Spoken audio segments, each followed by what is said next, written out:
Hello, everybody, and welcome to another magazine flip through. Today, we're going to flip through Wargames Illustrated, issue 437, May 2024.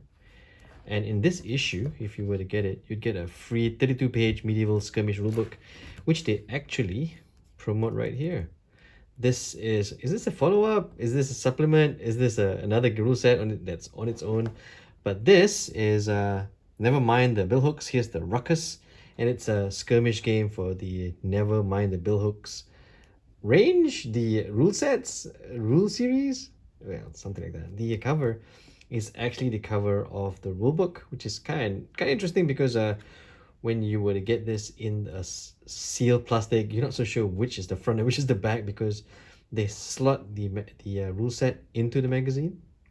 Again, if you find this in a flea market or a garage sale, this is what it looks like inside. I'm not so sure whether it'll be, if it's sealed, then you're lucky. If it's not, then this issue would have had the never mind the Ruckus rule set. So let's look inside very very quickly.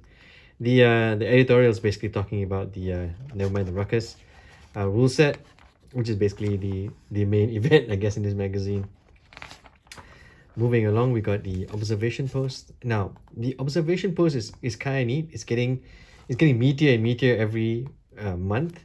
And this month, they look at this book. This is called Small Deadly Space, second edition. Let me see if I can.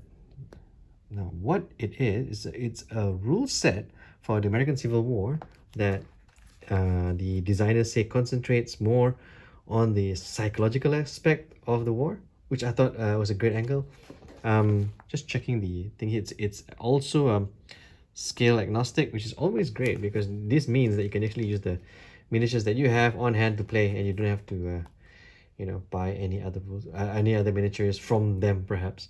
So yeah, this is a Small Daily Space, the second edition, and then we've got a World War II rule set, and it seems like in this observation post, they seem to have covered some alternative designed rule books, which I thought was kind of interesting. This is the this is for World War II, and it's actually a revised edition. It says here, it's a revised edition of Lee Sower's World War II skirmish rule sets from 2016. All right, moving along, you've got scenario books, and this covers. Let me see now. The across the Po Valley and the Marengo campaign, which is great because not many people either. If you're new, you don't know what it is, and even then, you've really got to dig to get lots of information on it. So it's nice that these books are out and available. Moving along, Osprey Games has an entry, and this one is the Silver Bayonet, Shadow of the Sphinx. Is Egypt. Now, if you've played the Silver Bayonet, what this is, it actually adds a new nation to the set that you can play with. And you've got new terrain rules, and the bestiary is increased as well, which is kind of neat. Moving along, Mordifius Entertainment Fallout Faction Raiders. Now, it's 2024, and if you're watching this later, this is what time when the Fallout TV series is playing, it's streaming now. So I sense that the Fallout game will find its audience and find a new batch of fans, which I'm almost happy to wait for. Moving along, we got Bloody Miniatures, and they do 28 millimeter ECW, which is, the figures are quite nice. Let's see if we can zoom in on the. Yeah, the figures look nice. Yeah, very nice looking figures. Okay, let's move along. Next up, Wargames Atlantic. Another release from Wargames Atlantic, and another plea from me, to have at least one issue of Wargames Illustrated with some free Wargames Atlantic frames. It'd be great. Anyways, this article is talking about the new Afghan cavalry that just came out. And then we've got Helion and Company, Victory or Death, a Wargamer's Guide to the American Revolution. Now, this book is actually kind of interesting because whenever you're starting a new period, the biggest problem is doing research for the period. And this book is supposed to be the one-stop research shop So it tells you, all the different colors for the uniforms and the different scenarios, play by play and stuff like that. And if you were to check over here, there's a special offer from Helayan and Co. You get 20% off for this book if you use the code. That's great. That's really nice. That's really, really nice for Helayan and company to do it, to collaborate like that. Really cool. Moving along, Achtung Panzer. By the time you watch this, Achtung Panzer would already have enough playthrough videos on YouTube. But the few games that I saw being played here looks really, really fun. Really, really fun. And for those folks who are waiting for the early war version, like me, I can't wait to see if they're gonna do maybe in North Africa, which is kind of great because then you got Crusaders and Cruisers and Panzer IIs and stuff like that, which I personally like. Moving along, you got the release radar and some anthropomorphic goodness from Oathsworn. And these are figures for the boroughs and badges. I should get some figures to like and paint them up. They're really cute, and I think if you want to go for something alternative and something really, really fantasy, I think boroughs and badges is your answer right there. Iron Dukes are Zulu warriors. Then you got Warp miniatures as undead, and then Crooked Dice. Crooked Dice. You gotta love Crooked Dice. I think the people who are designing the miniatures and have a great time one figuring out what they're gonna do next, which includes this. This is the Teenage Mutant Ninja Turtles or mutant creatures from their range as well. Definitely something I'm thinking of getting at some point. Um, Moving along, you got Future War. You got let me see now. You got Full Metal. Well, Full Metal miniatures. And Force Footsore. It's kind of great that all the smaller manufacturers get a mention, and whoever's curating the observation post part of the magazine, oh sorry, release radar part of the magazine, I applaud you for giving space to all these new and small, or even old and small miniature manufacturers. Moving along, you got Spectre miniatures. Now I've only recently heard of Spectre, and I'm extremely tempted to stock this at the store. The figures look really nice. Let me show you. They look really good. Can you see it? It looks really nice. And then you've got an ad. Now, back in the old miniature war games and Wargames Illustrated, back in the day, 20, maybe 30 years ago, there were always this, Wargames Holiday Center adverts and stuff like that. And I was always interested in going to one simply because, it's a chance to go on holiday and play a war game.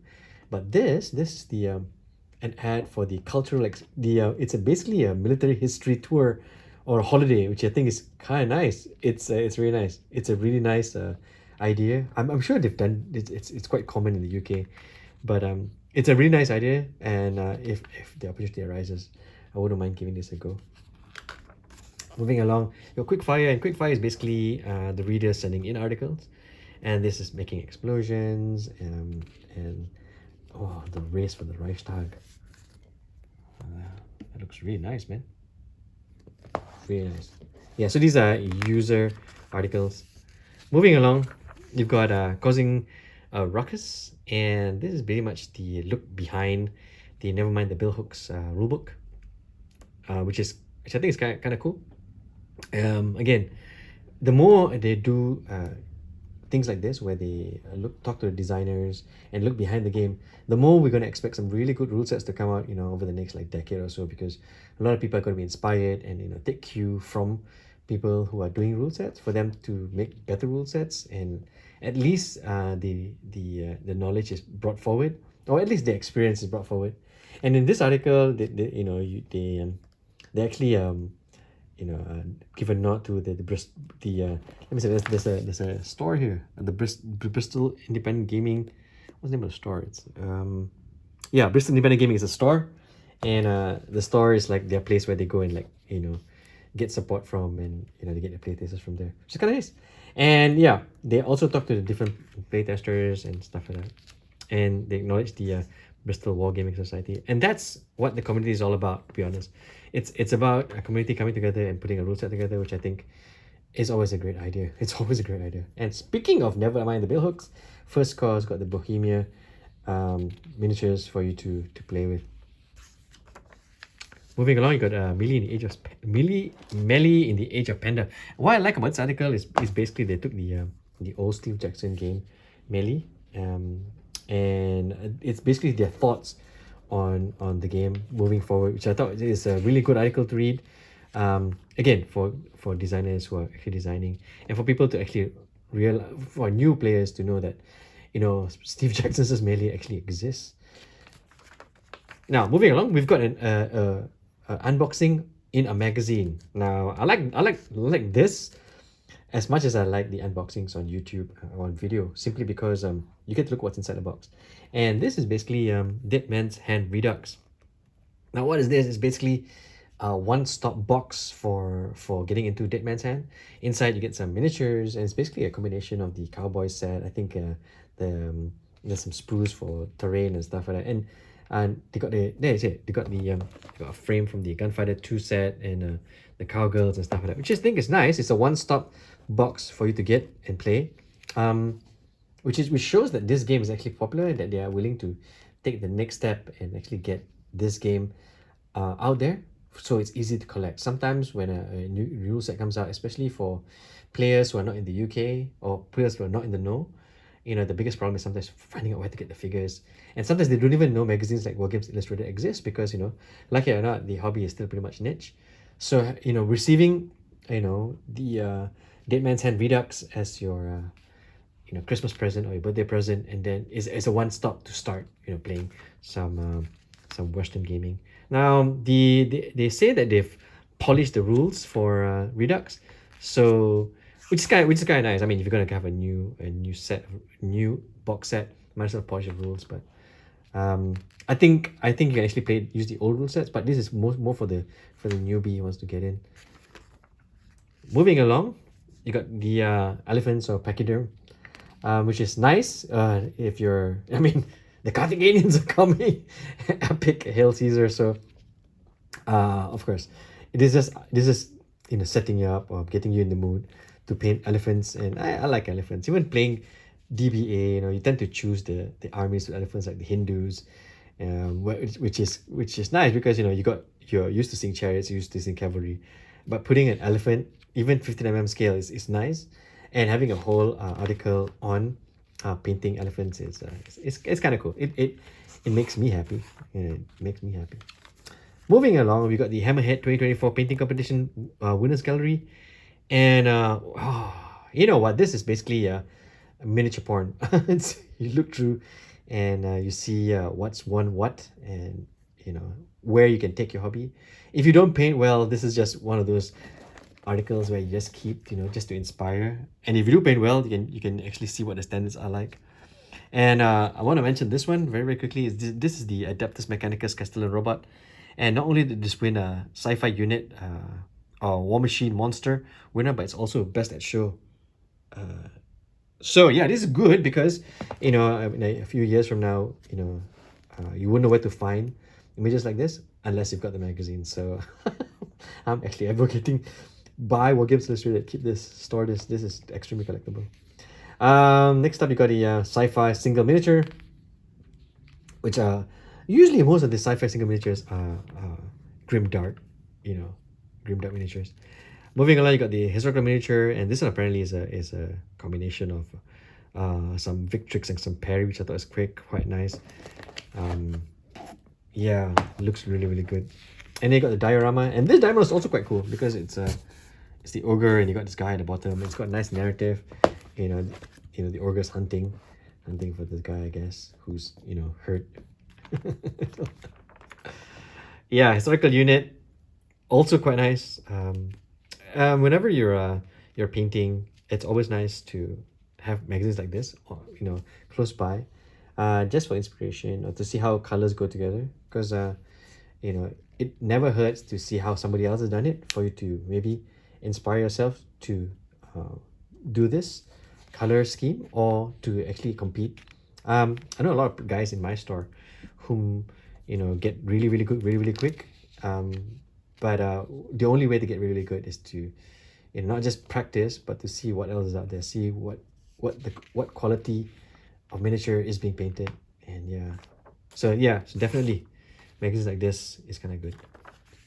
Stargrave, Stargrave Scavengers 2 is out, which is I think it's out. It came out at Salute, which is actually a lot of this stuff is coming out during Salute, and by the time you watch this video, Salute's done, so you can probably get it. There, an ad for Egypt Shadow of the Sphinx. We talked about this earlier, and then there's a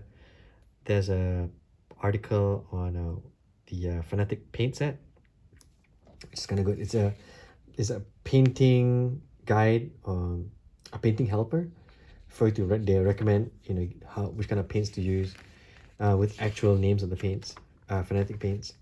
Very nice article. Especially good. Even if you're not playing, the westerns, right? You can actually look at how to put this painting scheme together, or which colors to use if you intend to start getting the War Army Painter Fanatic sets. Pimp My Cog. I think at Salute there was a game that used one of the ships, and it was modified. So I think this is one of the ships that they used. The guide is here and how they made it. So that was kind of that one. I think I saw this in one of the videos on Salute. I could be wrong. If I'm right, let me know in the comments. Moving along, we got Fallout, and this is the launch party for the Fallout factions. And like I said, play the cards right, and Fallout could be the next huge thing. Seeing how the streaming show is actually it's good. The streaming show is pretty good, and the miniatures are not bad. By Mordifius. And this is a launch event. You got all this celebrities making appearances as well. Then you got Unboxing Blood and Steel, and for those of you guys who are wondering what was in the Blood and Steel box, it's also nice because now in this magazine you got two unboxings. You got the Dead Man's Hand Redux and the unboxing for Blood and Steel. So I see how they do these magazines now. It's very focused on which theme magazine they want to go for. If you're actually doing or actually interested in World War II and you want to give your tanks a spin without having to lay up so much terrain for your infantry, right? This could work for you. Moving along, you got Base Currency, and this is basically it's making bases. Let me see. Let me just read what it is. I didn't actually read what it was. It's just here. Mike Peters gets down to base X, and makes his Ruckus figures game ready with magnetic coins and magnetized tokens. Oh, okay.